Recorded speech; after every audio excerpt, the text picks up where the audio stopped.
Hello, and welcome to The Recovering Collector, here on New Toy Robot. I am Michael Jason Francis. Okay, so I'm going to keep this up here, just because of the fact that in case you haven't caught up on Daredevil, I'm not going to get too much into, what's happening to Daredevil nowadays. I'm basically going to go through his humble beginnings, to the Frank Miller run, and just a little bit beyond that. But I'm gonna keep it up here just in case. Here at New Toy Robot, we always want to make sure that we don't give out any spoilers or ruin anything for anybody. So there. So like I said, Daredevil. Basically, this is going to be a rundown. I call it the Ballad of Daredevil, Elektra, and Bullseye, because it's a weird, twisted love triangle. I don't think Elektra loves Bullseye. Bullseye, I feel, does love Daredevil because he's so obsessed with him. I know Daredevil and Elektra do love each other. So it's a weird, twisted, tragic little triangle here. So I'm going to kind of run through these characters, events that happen in the comics. And then I'm going to get to these really cool retro figures. Now, at first when I saw these, I was like, oh, that's cool. But detail-wise, they don't really look that great. They are definitely, you definitely have that 80s kind of style to them. But they're really fun and cool, so I picked them up anyways. And these are like three of my favorite characters, especially Daredevil. Daredevil I've been a huge fan of for quite some time. And yeah, so here we go. So I'm just going to get rolling. So the first appearance of Daredevil was in April of 1964. That was when Daredevil #1 first came about. Now, Daredevil, it did pretty well, but the biggest thing that happened, it's starting to sound like Hell's Kitchen right now. I've got some sirens happening. But what really brought Daredevil into the fold, what really got him popular, was when Frank Miller came aboard. This is issue number 158. Of Daredevil. Now this story, it's your basic average story, but this is the issue when Frank Miller came in and started writing for Daredevil and pretty much changed the character for good. Okay, so let's get started here. Here's a little history about Daredevil. Okay, Matt Murdock grew up of the son of a boxer named Battling Jack Murdock. Okay, in Hell's Kitchen neighborhood in New York City. Marvel Comics are based in New York City, so most of their superheroes live in New York City. Matt's mother left them when he was quite young, and his father told him that she had died. As Jack aged, he was forced to take work from a local criminal known as the Fixer. His name was Roscoe Sweeney, who eventually coerced the boxer to work for him as an enforcer. While Matt was a natural athlete, Jack sought to keep him out of the world of violence, hoping that the boy could get an education and escape Hell's Kitchen. Parents always want their kids to do better than they've done and not to follow in their footsteps, so that makes sense. Jack made Matt promise him that he would study hard and never use his fists. The young Murdock's comments, the young Murdock, he committed to his studies, but it also made him a target for bullies. But on those times when he would fight back, he got a nickname which was called Daredevil. So when he was a young kid, when he would fight after these bullies, because even though he was, always studying and stuff like that, he still wanted to stand up for himself. And so they gave him the nickname Daredevil. Basically, Matt worked out his frustrations in the gym and training and stuff like that. Matt's life was changed forever when an out-of-control speeding truck came towards him. And basically, there was this blind old man. Okay, this is... So, origin stories of characters are pretty hit or miss, but this one I think is pretty good. So basically, a blind man is like crossing the street. A truck carrying toxic waste. Hatter, hi, welcome. Really, I didn't know that. Yeah, the nickname was Origin. Yeah, because he would stand up to these bullies and he'd fight with them. So a truck comes speeding down the road carrying toxic chemicals, like you do, and there was this blind man crossing the street. Basically, young Matt Murdock came and pushed him out of the way. The truck swerved out of the way, knocking one of the containers of toxic waste off the truck, cracking it open, And like toxic waste, is it toxic waste? Hold on, let me see if it was just toxic waste or like radioactive waste. Hold on. Wait, I wrote radioactive materials. So it was radioactive materials. Radioactive spider that bit Spider-Man, radioactive sludge that basically hit Matt Murdock in the eyes, rendering him blind. Okay. The incident left the boy blind, but all his remaining senses were enhanced significantly. Soon after, he met Stick, a blind martial arts master who trains Matt to understand his newly developed senses and blossomed into a formidable fighter. So, while Matt's a kid, he becomes blind, and at some point, he meets this like guru martial artist named Stick, who sees something in him that he decides, hey, I'm going to train you and help you with your new abilities, which I haven't discussed just yet. But we'll get to that. As a college student, Matt attended a boxing match. Now, here's where it starts to get tragic. Uh, at Sees? Matter, what are you talking about? As a college student, Matt attended a boxing match in which his father would be fighting. Basically, you know, Matt Murdock's dad, battling Jack Murdock. He's old. He's past his prime. He's doing these fights. Oh, very funny. Stick saw something in Matt. Yes. So I think Stick was blind also. I'm pretty sure Stick was blind also. So basically, his father would be fighting, but he was ordered by the Fixer. Remember the Fixer who I mentioned earlier that kind of hired battling Jack Murdock to be his like enforcer. Wants him to throw the fight. But the thing is Matt's dad knows that his son's going to be there. Daredevil, hi, welcome. Sorry I'm late. Finished 11-mile workout. Wow. Thank you, Hatter, for saying that. 11 miles, really? Oh, you know, we're talking comics here. None of us really do those 11-mile things here. No, you just got to the part when battling Jack Murdock is basically, I'm going to say it, is boxing his final fight. Oh, good, Daddy Love. Then you're going to love this show. This is perfect. So the Fixer wants Jack to throw the boxing match, but basically Jack knows that his son's going to be in the audience, and he doesn't want to lose in front of his son, so he doesn't throw the fight. He wins. Okay. Basically, so since he didn't take that dive, later that night, a group of the Fixers, minions, underlings, ambushed Jack in an alley and killed him. Now what's really interesting is I think a lot of people who saw the original, not the original, but the Daredevil movie, this happened when Matt was a kid in the movie. But that wasn't his. It was basically around the time Matt was in college was when his dad was killed. Did you say his mom? Wait, did you say who his mom was? Not going to spoil it. No, I haven't. I'm going to get you your own spoiler alert. Okay, you'll get one of these signs also. No, I haven't said anything about his mom yet. We are just right now. Matt just thinks because his dad said that the mom left him and she ended up dying. So Matt Murdock has just lost his father. He's devastated by his father's death. Matt was enraged by the legal system to bring the Fixer to justice. Okay, like in all great comics and in most stories, the law does not.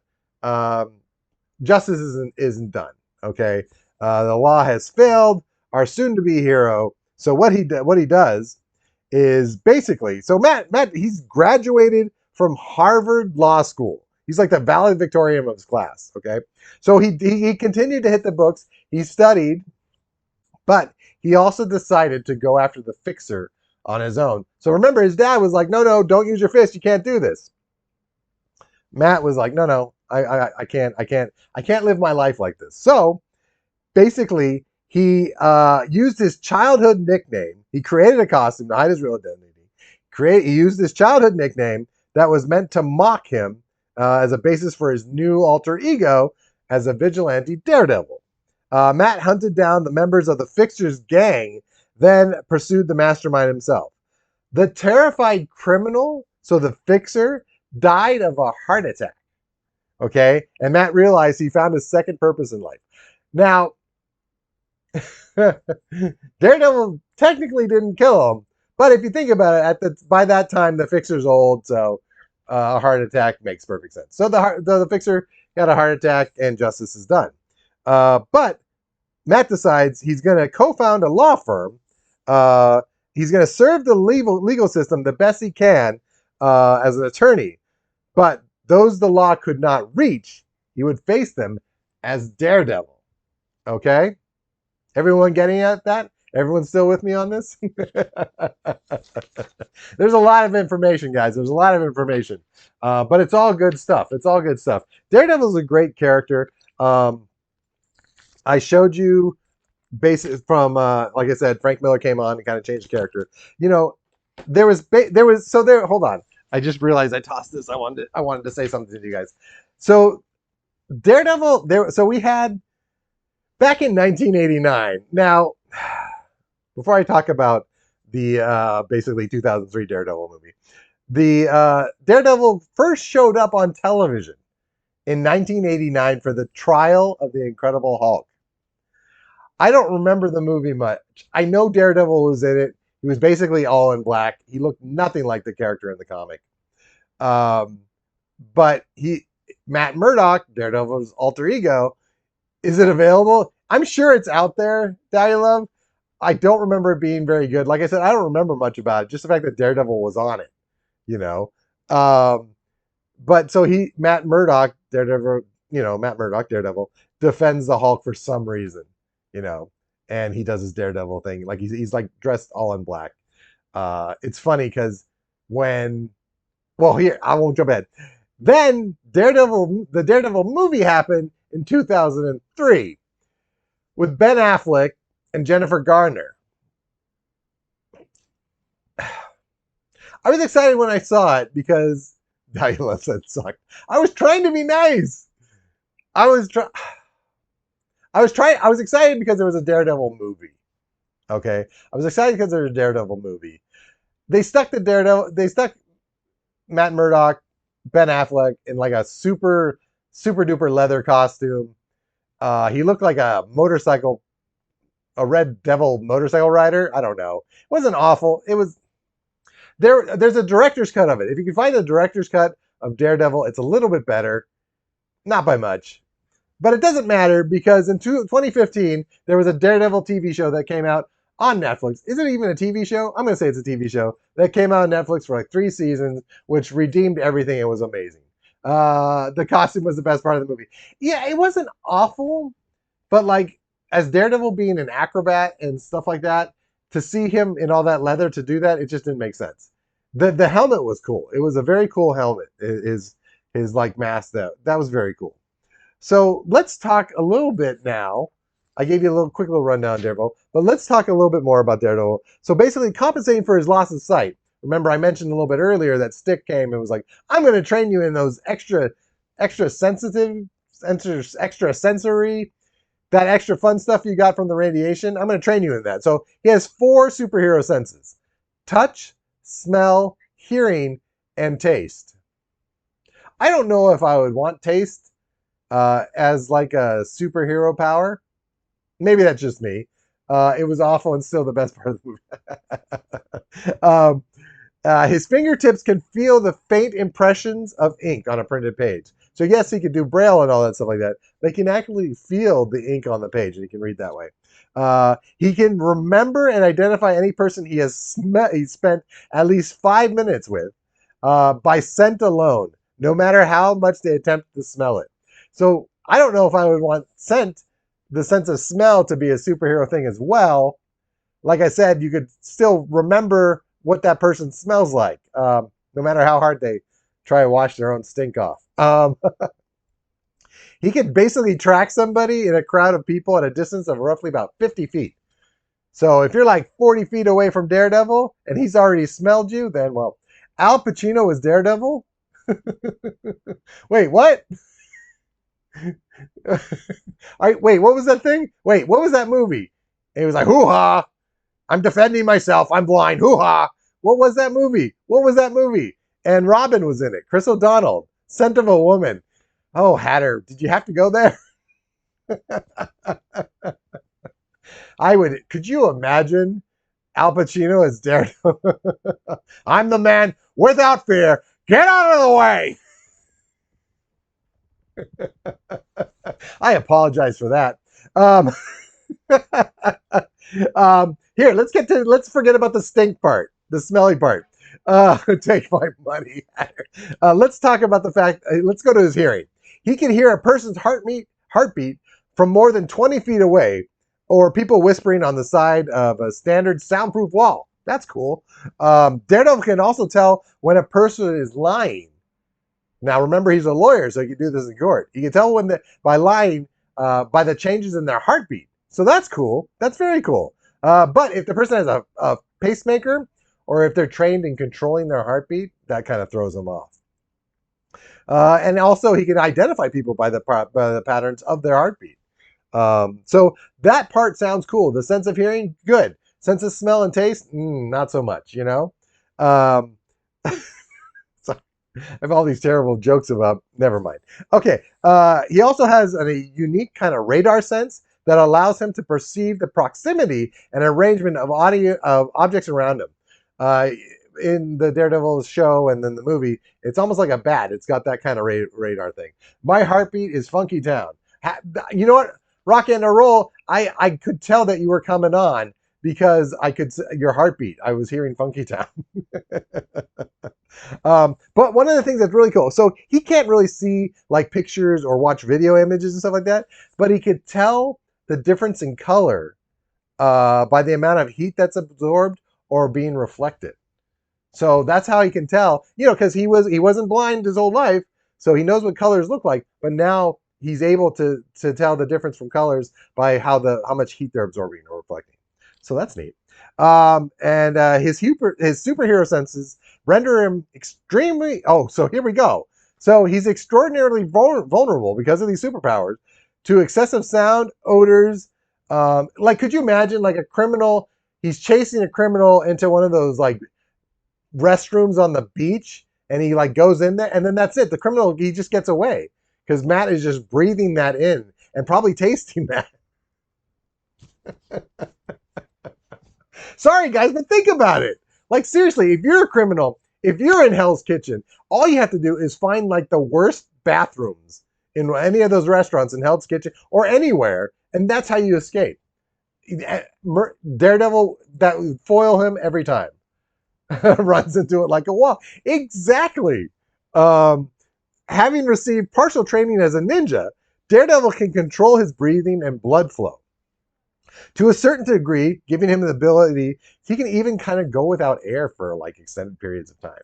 That's crazy. There's also moments in the comic, and I think it was in the TV show too, where he can kind of repair his body through different types of meditation. So he heals a lot faster. It's not a superpower, it's just through meditation.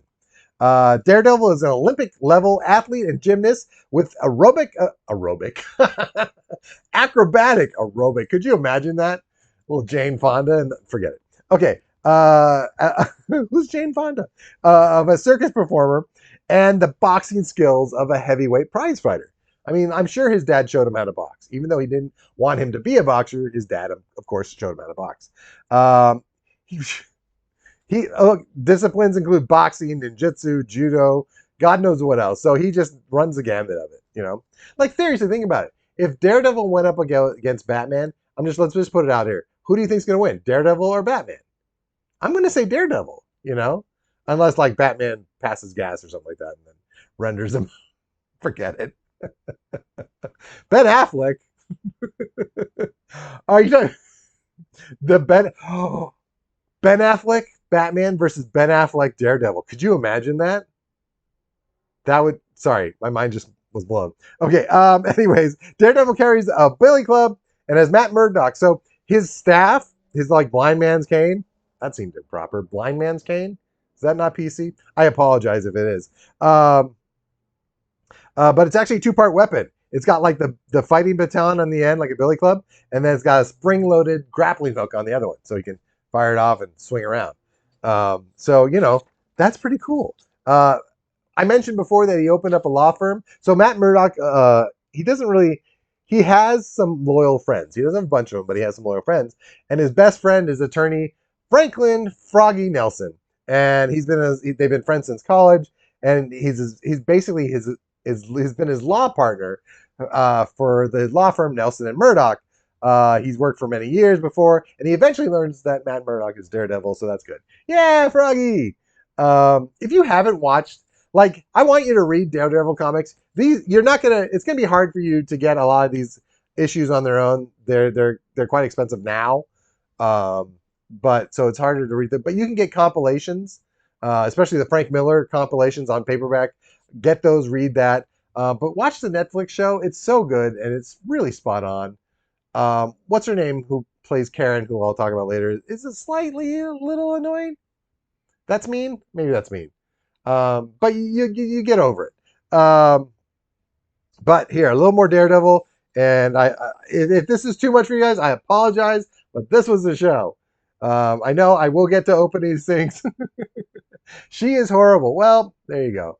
At least the first 2 seasons. Did you not like the 3rd season, Dialove?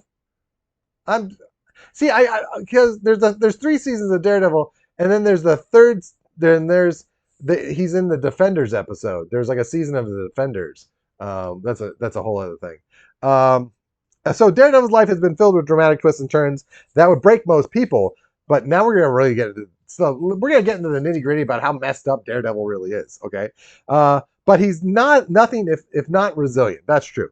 In college, Matt dated fellow student Elektra Nachios. Okay, they were deeply in love, but the romance ended when Elektra's father, a Greek ambassador, was killed after being taken hostage by terrorists. Okay, I'm going to talk more about that when we start talking about Elektra. So, Elektra's supposed to be Greek. Jennifer Garner is as far from Greek as possible. You know, and I get it. During that time, they just wanted big names in it. But I love Jennifer Garner. Alias, that is like one of the greatest shows. You should watch that too. But when I found out they brought her on, she whispered a lot. Really? But anyways, her father was killed, and she couldn't really cope with that, her father's death. So she fled the country, leaving Matt Murdock heartbroken. So they were a couple. Her father dies. She bails. So they're both dealing with daddy issues. Not like their dads were horrible, but they're both dealing with daddy issues. Okay.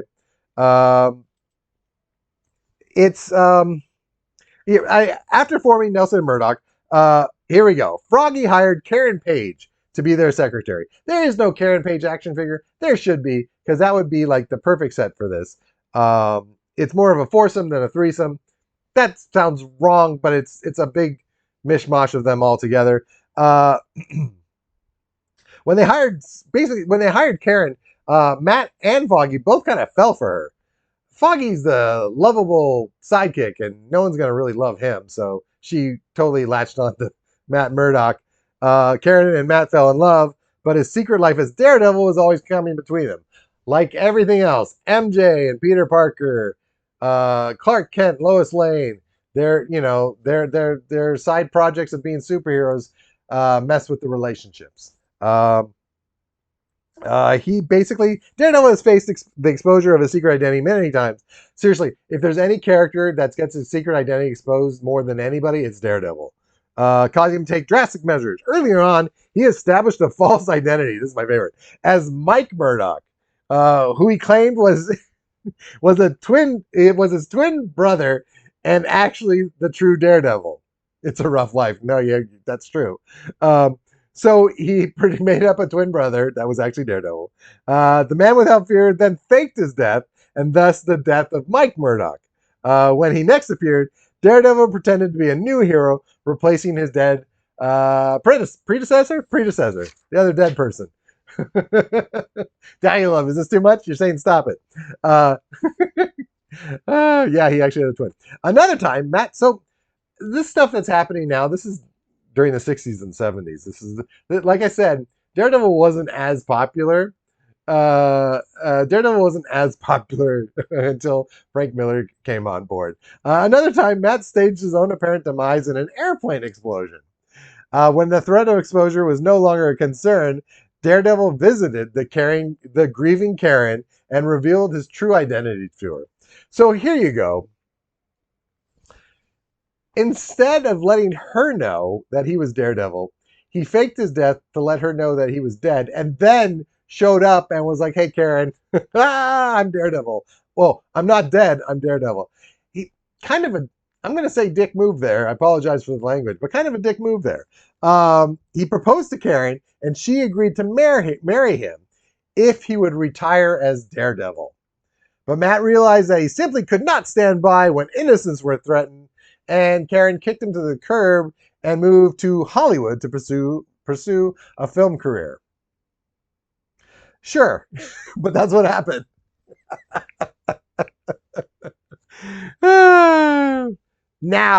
Now we are in the world of Frank Miller, okay? This is issue number 168, okay? So, as Daredevil's feud with the Kingpin was just beginning, Matt encountered Elektra, now a ninja assassin. I'm a ninja assassin. It's a ninja with sass. No. Elektra's an assassin who's working for Kingpin. Oop, I shook everything. So Matt hasn't seen Elektra in a while, and I'll get more into what goes on, how this all unravels when I start talking about Elektra.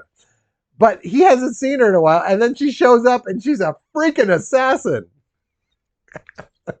That's Frank Miller for you, okay? So, I'm going to get to that, but let's get to Karen. So this is what happens to Karen. This is still Frank Miller. Eventually, Kevin Smith shows up in this and wreaks havoc on that too. But eventually, Karen becomes a drug addict and sold Daredevil's secret identity for a fix. This information made its way to the Kingpin, who used it to ruin Matt Murdock. In response, Matt attacked Wilson Fisk, Kingpin, who savagely beat him and then tried to have him killed. Narrowly escaping, Matt was discovered by a nun, Sister Maggie, who proved to be his long lost mother and took care of him. Eventually recovering, Matt made his peace with the rehabilitated Karen and slowly rebuilt his life. Matt's father tells him that his mom left and is dead. She became a nun. Who does that? Who leaves their kid and becomes a nun? I'm sure, I have a feeling Matt's dad was not the angel. Not that he was. Never mind that. But she left and became a nun. Matt finds that out. Karen goes to Rehab. The Amy Winehouse song just popped in my head. Karen went to Rehab, and Matt just kind of put his life back together again. When his identity was outed by a tabloid again, he faked his death. He faked his death again, assumed the identity of Jack Battlein. So now he's doing a little ode to his dad, Jack Battlein. This point, everybody, we are in the 80s. I believe we're in the 80s, 90s, and also pretended to be a new Daredevil, clothed in a red and gray outfit. Eventually, Daredevil emerged from his self-imposed exile and returned to his familiar red uniform. The last run of Daredevil was awful. He had this weird suit. None of it made sense. Yeah, it was just really, really weird. Then finally everything went back to normal. The tabloids were discredited, and Matt joined Foggy with Foggy's mom, something Sharp, last name Sharp, and they formed a new law firm. Now we're getting to Kevin Smith. I'm just gonna tell you about the Kevin Smith stuff because I gotta let you know what happened to Karen, okay? And then we'll go on to Elektra. Is everyone still with me? Everyone still doing good out there? Hat, are you okay? Daddy, love you okay? Who else is out there? Let me know you're all okay. If this is too much information, I apologize. I wanted to be really thorough. Daredevil's one of my favorites. Yep. Okay, we're rolling. We're going to talk about the Kevin Smith stuff, okay?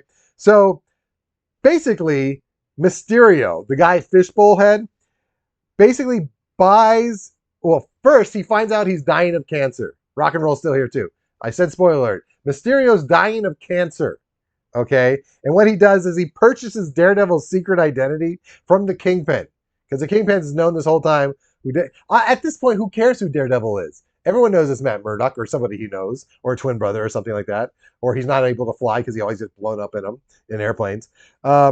Basically, this is what Mysterio does. This is Kevin Smith now. This isn't Frank Miller. This is Kevin Smith. The illusionist falsified a test showing that Karen had contracted HIV. He gave Karen HIV. Okay? Framed Foggy for murder, and then drugged Daredevil to help convince him that the small infant that he found was the Antichrist. That's Kevin Smith. The Black Widow, Daredevil and Black, they were a thing, was stopped her former flame from killing the child, after which he came to his senses. But Matt was unable to stop Mysterio's agent Bullseye. Okay? We're talking Bullseye's involved in this. He's really wreaked havoc. Couldn't stop Bullseye from killing Karen. Daredevil ultimately defeated Mysterio and saved the baby, who he named Karen. So Bullseye, with Daredevil's own weapon, that's the baton I was telling you about, throws it, and Karen, I think Karen tried to jump in front of it or something like that, and that's how she died. So Karen Page, dead, killed by Bullseye. Okay? So that is what I have for you for Daredevil. Okay? Now, the reason I haven't talked so much about Elektra is because I have a whole bunch of Elektra stuff. So basically, I showed up in issue number 168, okay? January 1981 of 1968. Driven by pain and hatred. So here's some fun about Elektra. Driven by pain and hatred, prone to violence, and trained in the martial arts of the ancient ways of the ninja, Elektra Natchios has killed her way to the upper echelons of the world's deadliest assassins. Okay? And not even her own death has stood in their way. So yeah, so I'm going to get to this. I'm going to let you, okay? So basically, Elektra was born in tragedy. Her mother, while she was pregnant, was shot, okay? And died shortly after giving birth to her. So there's that. Elektra was raised by her father, a Greek ambassador, Hugo Natchios. As a young child, Elektra became a dedicated student of the martial arts, beginning to acquire the skills that would serve her years later in her chosen profession. By her late teens, Elektra was living in the United States, so no longer in Greece, with her father, and attended Columbia University. Now this is weird because, what's his name? Matt Murdock graduated from Harvard, so he's at Harvard and she's at Columbia. Anyways, she met and fell in love with fellow student Matt Murdock. And the couple found that they shared a thirst for danger and adventure. Because of her father's overprotectiveness, Elektra and Matt met in secret, which only fueled their passions. Ooh, unrequited love? Requited? Forbidden love? I'm going to say forbidden love. But Elektra was plagued by dark voices that drove her to violence, which she contained only by acting out against criminals who she felt deserved punishment. So she was already, her dad's not dead yet. Her dad's not dead. She's just already, she's got a dark side, okay? After a year, they've been dating for like a year, right? She and her father, they were taken hostage on campus at Columbia University. They're taken hostage. Matt, in disguise, this is before he became Daredevil, in disguise defeated their captors with Elektra's help, but a police officer, not even the people that were taken hostage, the criminals, but a police officer mistook her father for one of the terrorists and shot him dead. Okay? Unable to bear the pain of losing her father and fearing that she would be overwhelmed by her own aggressive urges, Elektra fled, leaving Matt heartbroken. Okay? So Elektra, there's this group. There's this group called the Chase. And that's what they're called. They're called the Chase. Remember that guy Stick that I told you about? He kind of runs that. Okay, so Elektra, at some point after all her training and stuff like that, oh, Elizabeth, hi, welcome. So she wanted to join it. It's a clan of warriors led by Stick, who advised her in the past. Advise her in the past. So he kind of would train her a bit, But Stick recognized the pain and hatred that still burned within her. To preserve the group's purity, he forced Elektra to leave the chase. Now, could you imagine this? Here you find this group that you really like. You're getting trained. You've been trained. The guy who trained you, who started training you before, suddenly was like, hey, you know what? I'm starting to notice there's a bit of a dark side with you, so you're going to have to go. Like, how did he not notice that before? Once again, dick move. I apologize for the language. So, determined to prove her worthiness, Elektra planned to infiltrate the hand. So the chase is the good side. The hand is the bad side. Light, dark, light, dark. Okay, the hand is a bunch of like mystical, evil ninjas. So she thought that if she could join the hand and then kind of defeat them from within, kind of a deal, the hand proposed the test, tricking Elektra into killing her former sensei, Stick. Her already fragile psyche was shattered. The hand exploited this vulnerable state of mind and trained her to become one of the greatest weapons. Okay, but they could not bring her over to the side completely. Elektra broke free from the hand's control, not an easy thing to do, but was forever tainted by the group's sinister touch. She then became an assassin for hire, selling her lethal services to the highest bidder.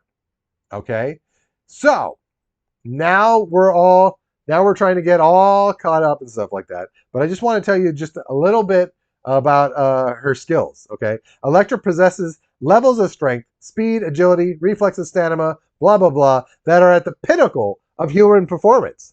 She is an expert in ninjutsu and various other martial arts, as well as gymnastics. She has also mastered the skill of ancient ninja warriors of Japan. Okay, personally, I'm going to say that Elektra is more hardcore and badass than Daredevil. But that's just me. In Ninja Turtles, the bad ninjas were the foot. Bad groups are all about anatomy. There's one group of ninjas called the Cheeks. Never mind. Daredevil could never defeat him for obvious reasons. Sorry. Her abilities border on superhuman. So there's nothing.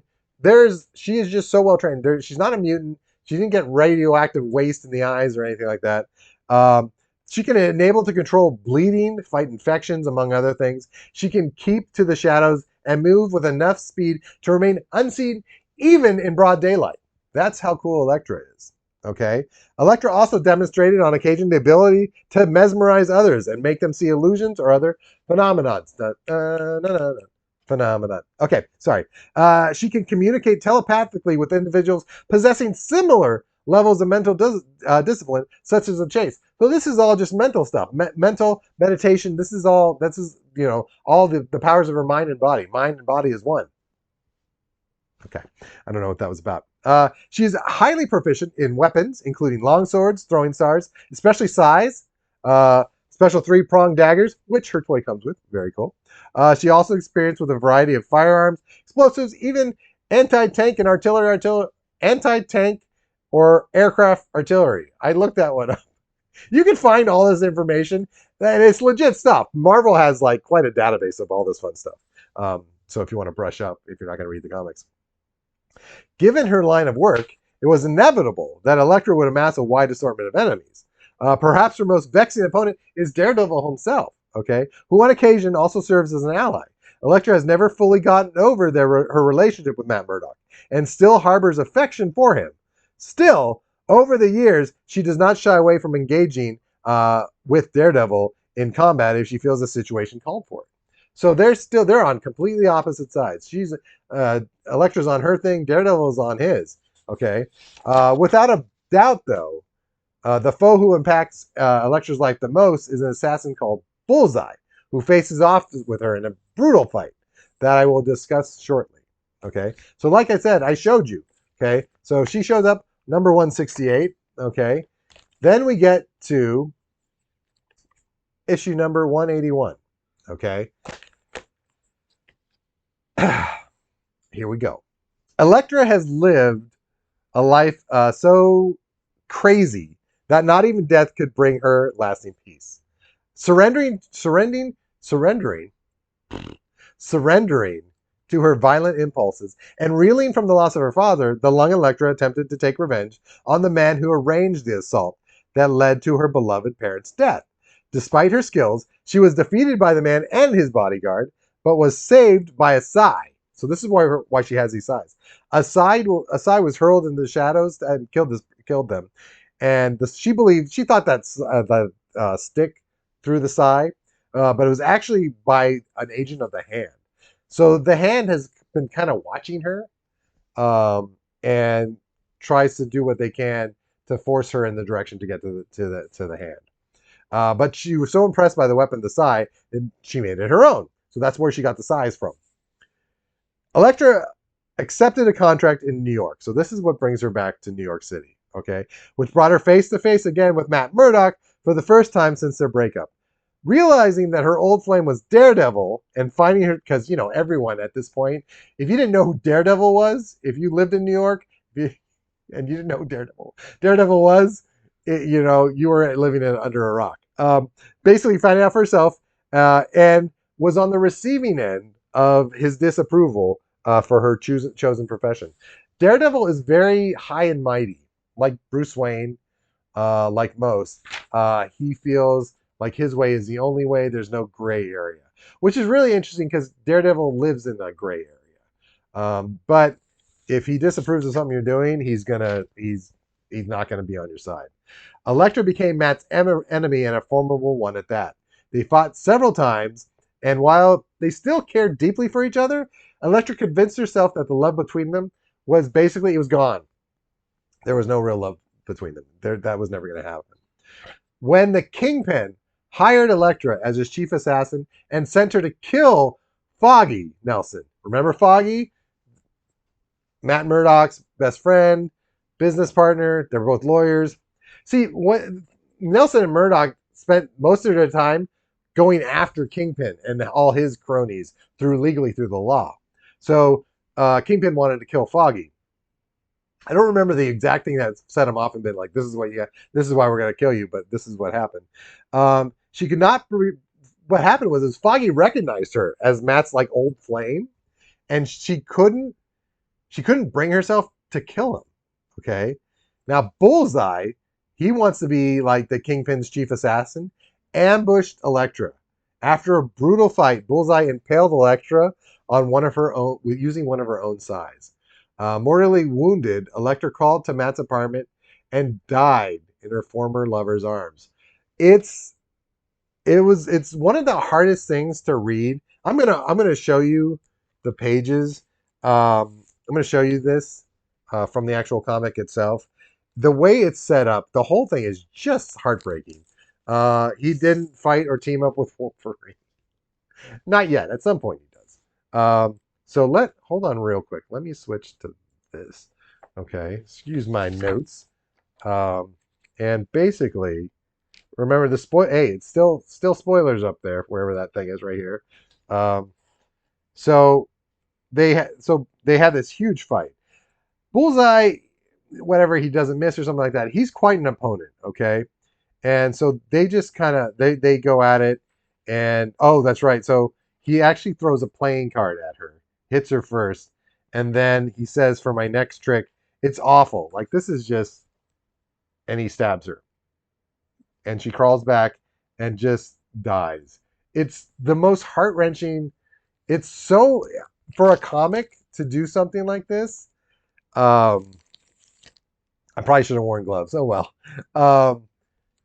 To do this with a character, and it's funny too. So me being the age I am and reading the comics that I've read, this has been, Daredevil and what's been happening has been quite a thing. There was only about 20 issues of Elektra from when she first showed up to this, and it still had such an effect because the way it was so well written and so well drawn, that you believed that there was this love between them, and for this to happen, it was quite shocking. But the crazy part is this. So basically, the Hand, remember the Hand, the crazy mystical ninjas, having decided that resurrecting Elektra would give them the edge in their ongoing battle with the Chase, exhumed her body and conducted a mystical ceremony. Daredevil, the Black Widow, and Stone interrupted the Stone's also part of the chase. Interrupted their weird little religious thing proceedings, and in the midst of the Battle of the Hand, Daredevil tried to complete the revival using techniques he saw Stick once employ. He believed though that he was unsuccessful, but Stone realized that Daredevil had somehow cleansed Elektra's soul, purifying her spirit. He secretly took Elektra's body back to the Chase Mountain retreat and completed the process. So she comes back. She comes back from the dead, and not only back from the dead, but her soul somehow Daredevil, with whatever he was doing, like cleansed her soul and brought kind of a light to it. Um, Did that light stay? That's a whole other story. There's so much more. There's a lot of other stuff that happened involving Elektra and the whole secret invasion with the Skrulls. Um, I'm not going to get too much into that because we have totally run out of time. Oh my gosh. I think I am going to stop that here just because I apologize. This was so much information, but there is more to tell, and I do want to open up these very cool uh, figures. But I'm going to leave that at. I'm going to leave that here for now. Thank you everybody for joining me here on the Recovering Collector. There will be a part 2. I will continue this. Come back on Wednesday. It's a Marvel theme this week. Come back on Wednesday where I'm building the Daily Bugle. I started it last week. This is literally all I have. Let me show you. This is all I have of it so far. Oops. Those are extra pieces, I hope. There's a little Aunt May there. I have... So I'll be building that on Wednesday for the a Lego brick in the wall. And then come back on Friday for another Marvel-themed show for Just Draw the Damn Thing. Always at 7:15. Monday, Wednesday, Friday on Twitch. If you're not watching this on Twitch and you're just like, I can't seem to catch all these, I can't catch the live stuff. This stuff shows up on it shows up on YouTube. Follow New Toy Robot on YouTube. I've talked so much. I've talked so much during this episode. I feel like follow New Toy Robot on YouTube, and you can watch all these shows, even anything you missed. It's all there, not so live, but it's there for you to enjoy and partake from. Wow. Congratulations, though, to Rock and Roll. You were master of the line from last Friday's show. So congratulations. Enjoy those bragging rights. I hope you use them well. Happy Monday night, everybody. I am Michael Jason Francis. This has been The Recovering Collector. I will see you all next time.